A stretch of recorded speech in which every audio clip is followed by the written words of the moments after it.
I never get bored. I'm making blueberry muffins. I'm sorry, blueberry pancakes. I got the recipe off smittenkitchen.com, but I did add the blueberries because I had blueberries that were getting soft. So, yeah, Smitten Kitchen, she's got some really great recipes. So I'm making these frozen waffles like for Saturday morning, or Jim can have them for lunch or breakfast. Anyways, she gives really good tips.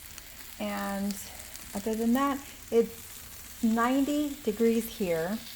So I am indoors after doing my morning chores outside, watering and letting the hens out. Okay. Never get bored, guys.